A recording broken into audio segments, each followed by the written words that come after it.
here's what we're going to do. We've already talked about this. Here's my major theme today. Innovation is always involved in entrepreneurship, but entrepreneurship is not always involved in innovation. The innovation part is the fun stuff. The entrepreneurship part is the hard part. Taking the discipline to turn an idea into an opportunity. We'll talk about that as we go forward today. Let me talk a little bit about that concept of idea to opportunity, just to give you a basic framework. Most of us spend a lot of time out here in the ideation phase. There's a fun commercial at IBM. Some of you may have seen it. All these people are sitting on the floor, humming a mantra. And so the boss comes in and says, "What are you all doing?" And they said, "We're ideating." And then so that you're left with, so when's somebody going to do something, right? So we spend a lot of time, and there's brainstorming, for example. Any of you use any kind of brainstorming technique? Procter & Gamble and IDEO would tell you most brainstorming is worthless. You get the same people in the same room with the same opinions, you throw stickies on the wall, and you walk away and nothing new has happened. You'll see a very different model when you see the IDEO Corporation. So it's brainstorming with a big add-on. And I would suggest to all of you that none of you involve brainstorming unless you do the part that IDEO does. And we'll talk about that a little bit later on. But here's the hard work. So we've got to get an idea to do something innovative in the nation or anywhere we live. Then we start to ask the question, but is that an opportunity? Can somebody help me a little bit and help me differentiate? I'll use this board for just a second. If I were to ask you to differentiate this concept, just from your logic, what would separate an idea from something called an opportunity? What would you? Okay, go ahead. Talk a little bit more about that. Well, it could be a great idea, but the timing is just bad, and it can't proceed forward. Okay, so we might say here timing is critical.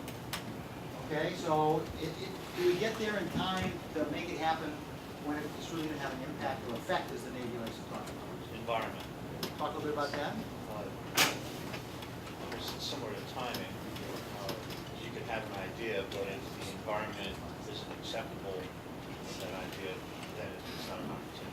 We've seen companies too quick to the market with an innovative product that nobody's ready to buy, don't understand, and sometimes it's in the wrong environment, right? It's got a good fix, but they're in the wrong market space or the wrong place. So timing and environment could be two very important things you look at to distinguish an idea from an opportunity.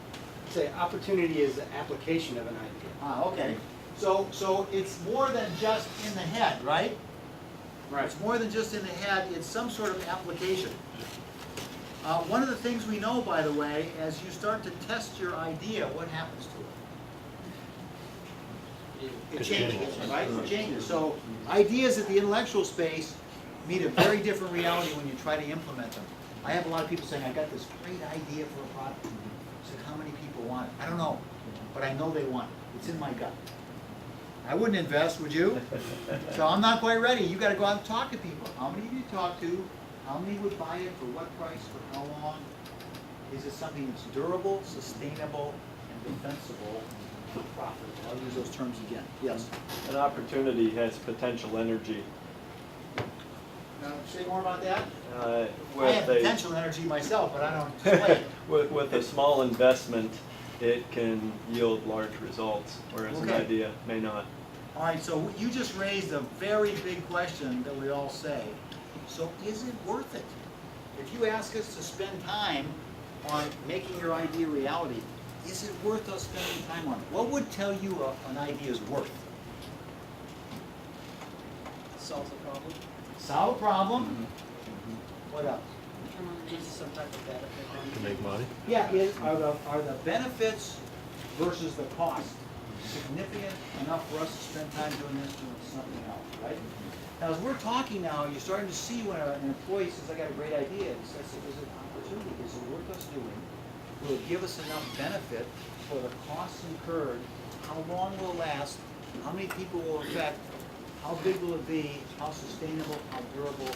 How profitable? How defensible?" Okay? That's a big difference between an idea versus an opportunity. Now, do we know at the beginning, at the front end here, if an idea is an opportunity? No. We've all been to cocktail parties where people whip out the old cocktail napkin and write down their brilliant idea. That means nothing. They haven't gone through the process of opportunity analysis, shaping, and then capture.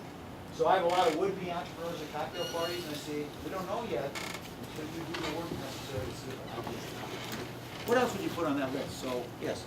Well, there's sort of a exponential growth of folks that are involved to execute the idea, because you may have an idea, but it's gonna take you engaging other folks to help make that opportunity work. Yeah, do I have the resources and the people to pull it off, right?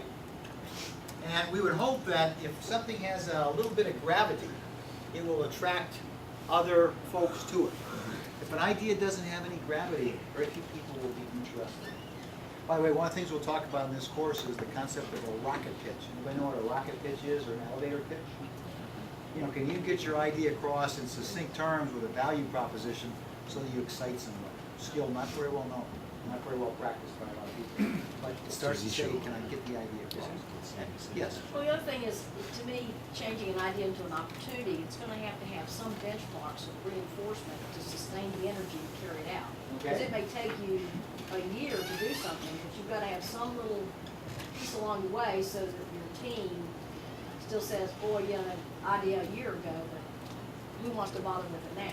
Yeah, the timing's too late, or we don't have a plan or a project metrics or some kind of milestones to say, are we making progress? It's gotta be measurable. Go Yeah, I ahead. was gonna say, in distinguishing opportunity from ideas, you apply some sort of need, Yep. or vacuum, or some sort of niche here. Okay. Now, yes, go ahead. Yeah, just kind of was thinking the same thing. An opportunity, I was thinking of going the other way back to an idea, not idea, opportunity. There's a gap between what's needed and what you've got, so the opportunity is that gap. Okay. All right, good. Good. Any other thoughts about differences? We'll look at this in some more depth. But I'm gonna use the terms again several times. So if we say, should we do this or not? You've got to ask a couple fundamental questions. Is it profitable? By that I mean, does it create value? Now the Navy doesn't use necessarily the word profit, but we all know what the concept of value creation is. So if we're gonna spend time and resources in an idea, does it create value? And value is almost always measured in some sort of economic terms. It could be cost reduction, but it wouldn't be necessarily innovative unless you leave yourself better off with skills and capabilities than you did before. I work with a lot of companies who believe that they're creatively cost-cutting. And you only creatively cost-cut if you wind up with greater capabilities for less cost than you started with. Then it's entrepreneurial.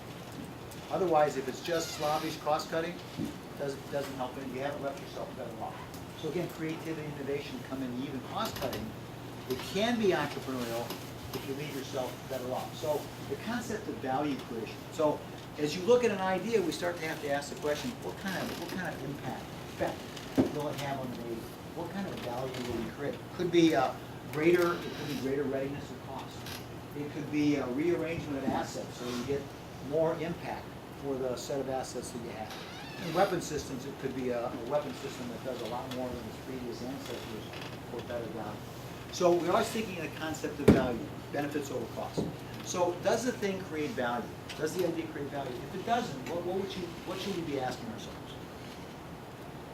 If it doesn't create value, How can we get it to create we have to think about whether we would follow it. Now, sometimes you have to do it because you have to do it. Fair enough? But with limited resources, you might say, you know, do we have to do it? If we're going to spend our time here versus here, where's the value creation? And I used a couple other words. I said durable. What does that mean? Is the idea durable? So hold Yeah, up the can- scrutiny. Yeah, will it hold up the scrutiny? Can it take being bashed, you know, back and forth? Is it a one-hit wonder like a record, or does it have some gravitas that will allow this thing to create value over time? Okay, sustainable. What does that mean? A little different than durable. Durable means it's tough. It's over time, will it? Do we have the resources and capabilities to support it when it's an ugly baby? That's sustainability. As you all know, there are lots of people who will call your baby ugly, and they'll try to kill it. Anybody here a Jeep owner? Anybody own a Jeep in this room? Oh, God. Jeep. One Jeep owner, two Jeep owners? Oh, thank God, thank God. I work for Chrysler. I want somebody to own a Jeep. I work for Chrysler. I was just there last week. And I interviewed an internal entrepreneur who created the Jeep Rubicon. The Rubicon is probably one of the best off-road vehicles. It's a Jeep Wrangler, but with a lot of high-end parts that can make it climb up a hill better than any other off-road vehicle that you can buy from the manufacturer. I interviewed him for this new book. The guy who sort of invented it, it took him 2.5 years to get the idea accepted, and 80% of the company told him it was an ugly vehicle. We don't need it. We're already the best Wrangler. We already have the best Jeep in the world. Why do we need it? It's only a market for 2,000. The first year they had 12,000 orders before it was even priced.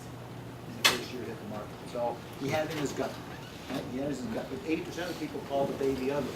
So is it sustainable? Are we able to keep it going enough to prove the concept? So profitable, durable, sustainable. Very important comments. And then profitable, does it create value? So we don't know out here whether an idea meets those criteria. But as we start to look at it, we spend some time working on it, we start to answer some of those questions. To the extent that we can't answer those questions, what does it suggest? It's a great idea, but not a good opportunity, unless we somehow start to rethink our original idea and it starts to morph into something that then becomes much more appealing. That's called shaping. There's no shortcut from idea to implementation. You got to go through the identification, shaping, and then asking the question about implementation. If any of you are interested, we give this out to the people here. I think I did this to the last guy. I have a little 3-page document called an opportunity template. And it's a 3-page document that you hand to somebody and say, okay, great idea. But you see how many of these questions you can answer. The more questions they can answer, the more it looks, smells, and feels like an opportunity. You guys want that if we want to download it? Yeah. So helpful for you. In fact, we're making the admirals in that EBC 2 course. This is exactly what they're going through. That's probably a good place to go, because they ran those ideas down into us. So they get to do all these steps. Good idea, John. Yeah, and sometimes the baby has to be buffed. Pretty done, right? How many of you have children? Were your babies beautiful when they were born? Still are. They look like little rubber erasers. What are you talking about? Okay, but they look beautiful to you, right?